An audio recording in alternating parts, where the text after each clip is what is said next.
எங்கும் தமிழ், எதிலும் தமிழ், அதிகம் புரட்சித் தமிழ். தமிழன் என்றோர் ஒரு இனம் உண்டு, அவனுக்கு தனி குணமுண்டு என்ற நாமக்கல் கவிஞர் ராமலிங்கம் பிள்ளையின் சொல்.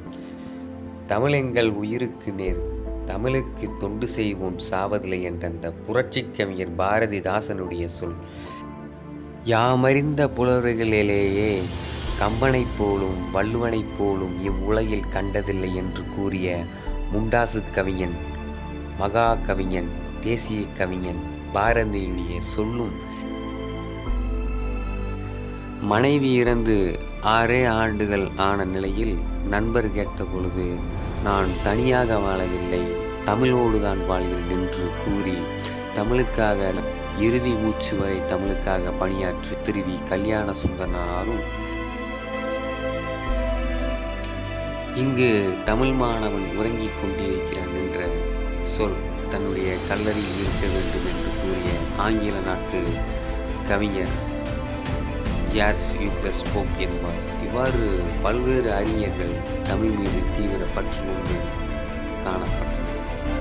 இவ்வாறு பல அறிஞர்கள் தமிழை போற்றினர், தமிழை வளர்த்தனர். உலகளாவிய அனைத்து மக்களுக்கும் தமிழ் மொழியிலேயே சிறப்பினை அறியச் செய்தனர். அந்த வகையில் நம்முடைய பாரத 11வது குடியரசுத் தலைவர் டாக்டர் அப்துல் கலாம் ஐயா அவர்கள் சிறப்புரை தமிழுக்காக ஆற்றியுள்ளார்கள். அந்த காணொளியை காணுங்கள் நண்பர்களே. I am indeed delighted to be with the honorable members of the European Parliament on the occasion of the Golden Jubilee year of the European Union. I am reminded of the dream of an Indian poet, Kaniyan Pungundranar, who articulated in 3000 years back in Tamil classic Purananur. He says, Yadum Ure Yavarum Kelis, which means I am a world citizen. Every citizen is my own kith and kin. He said 3000 years back. ஐயா அப்துல் கலாம் அவருடைய பேச்சை கேட்டு European பாராளுமன்றமே கரகோஷத்தை எழுப்பி நிறைவு செய்தது.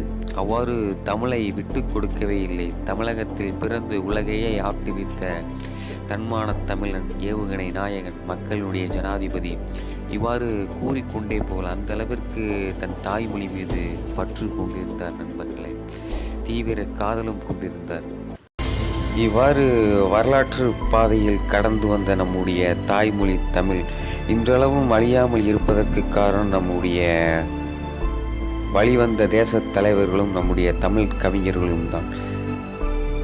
இன்று நம்முடைய தமிழ் மொழி காக்கப்பட வேண்டும் என்றால் நாம் தாய்மொழி தமிழில் பேச வேண்டும். தாய்மொழியில் பேசினால் அது அவமானம் அல்ல நண்பர்களே, அதோடு நம்முடைய உயிர்மானம். தமிழிலேயே பேசுவோம், தாய்மொழியை சுவாசிப்போம், ஏனைய மொழிகளையும் நேசிப்போம் நண்பர்களே.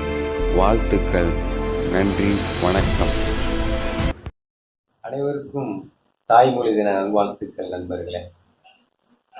தமிழா தமிழா நாளை நம் நாடே, தமிழா தமிழா நாடும் நம்